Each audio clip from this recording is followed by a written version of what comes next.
Yeah, it was great to be back in the Gallagher Center with our fans and supporters. Just want to thank them for coming out. It was great to see them and hear them. Congrats to Monmouth. They played a really good game. Had a terrific second half there, especially defensively, and they made enough plays down the stretch there to keep it and finish the game off. So congratulations to them. Craig, do you look back at the first half where you committed just one turnover and feel like maybe you should have been up a little more than you were? Do you feel like that was maybe a missed opportunity? I thought, we closed that last 3-4 minutes. I think it was tied, the way we finished the half off there. But we certainly had some opportunities there that, didn't fall for whatever reason. But, credit to them. I mean, they do a really good job of mixing up the man and zone and their trapping. I thought we handled it well with 10 assists and 1 turnover in the first half. But the second half, we had 8 turnovers and only 3 assists. So I thought us taking care of the basketball gave them a chance to get out in transition. And this question's for either Marcus or Sam. In the early minutes of the second half, the 4 turnovers and Monmouth produced their points off that, how much momentum did that give Monmouth in those early moments? Do you want for either player. Okay. Yeah, they were using their defense, to fuel their offense and just to get them going. So those turnovers helped them a lot. Yeah, I think they did a good job of, executing their game plan. They did stuff that we haven't seen yet this season. So you got to take it as a learning experience. And I think, we started off strong with that and just consistency of doing what we did in the first half next time to continue that. But they did a good job in their end, so credit to them. Sam, what was your mentality throughout the game? Because, of course, at times the shots were not falling, but you stayed aggressive and trusted your shot. So just basically, I don't know if you could break down a little bit about your mentality throughout the game and basically trusting yourself.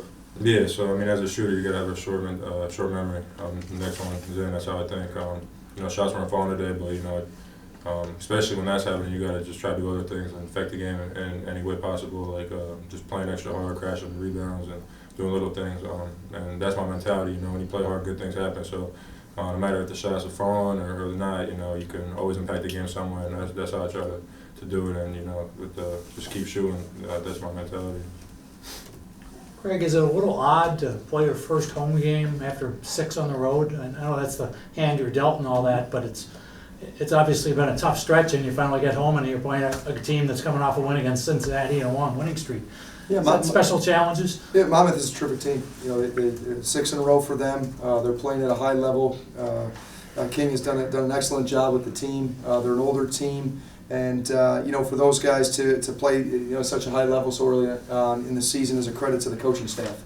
And for us, we knew they were going to present different challenges throughout the course of the game, offensively, defensively, and for us. Home game, we're grateful for the opportunity to play. It's great to have people back in the stands and have energy, and we get another opportunity again on Sunday. Marcus, your team was 2 for 15 from the floor at one point. What did Monmouth do in that stretch in the second half to really limit your offense? No, they just took away certain looks that we normally get. Going back to their game plan, they did certain things that that affected us, but. We still had great looks. We just gotta capitalize on those that we do get when teams do take away other stuff. Marcus, I thought this was a really physical game. Is that just beginning of conference play? Both teams, obviously the shots didn't fall, but both teams really went at it. Is this just pent up, ready to go in conference play? Yeah, we're physical too, so it can go hand in hand. But just going back to what I said. We competed defensively. We were physical just as well as them, but we just gotta capitalize on those open shots that we were getting. Coach, what were your thoughts on Jordan's syndrome, especially in the second half, where his energy kind of fueled the team, and you guys started making a little run with his effort, like the steals, taking charges, getting fouls? So I don't know if you could just talk a little bit about his impact on the game today. Yeah, Jordan's a guy that brings great energy, enthusiasm, those winning type of plays. You mentioned a couple of them with charge, diving on the ball. Maybe it's setting a screen to get someone an opportunity. Multiple effort type of plays on both ends, and it's certainly something that he does really well, and it lifts our team. And it's a strength of that he brings for us, and it's something that he's shown during his time here at Niagara. Greg, Go ahead. Greg, the last week has really been Joe Maholic week around here. You're probably is the best person to talk about what sort of achievements he had, because you're in that same chair now, and you must look at him with, I don't know if awe is the right word, but appreciation, and you've got to be impressed by all that he accomplished here. Certainly, Coach Maholic, to have him inducted into the Hall of Fame, to be a part of the event that we were able to have last night for him, with all he's done, and you look up and you see the championships and the NITs and the NCAAs and the Coach of the Years, and what an amazing legacy he left. But I think the bigger thing is how he did it.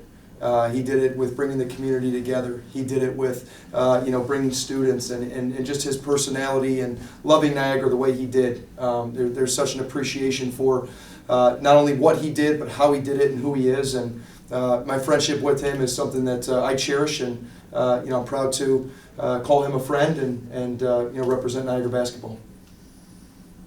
Greg, your team was down by 2 possessions in the final minute. What's your message to the team going into that final minute? Yeah, we just wanted to keep playing and chipping away there. I thought we had some opportunities. We got some stops defensively. For us, we want to play through the full 40 minutes. And we want to continue to play. And we've been in those situations before. We've been down on the road 12-11, come back and won those games, or been a one-possession game and given ourselves a chance. And so for us, it's just a continuing belief of that, hey, let's make a play and trying to get that schematically or whatever. But we just want to continue to fight and play all the way through.